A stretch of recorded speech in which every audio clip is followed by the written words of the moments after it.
有機食物係唔一定有營養啲咧？其實又唔好撈亂啦，兩件事嚟嘅。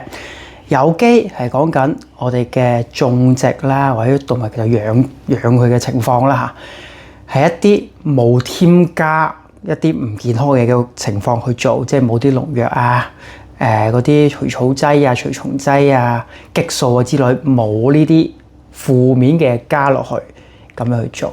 但係啦，你話個營養成分，咁當然你話嗰個蛋白質、熱量嗰啲差不多嘅，咁但係佢對微量營養素或者維他命、礦物質、其他微量元素呢啲就唔一定有關係，因為呢啲正面好嘅嘢。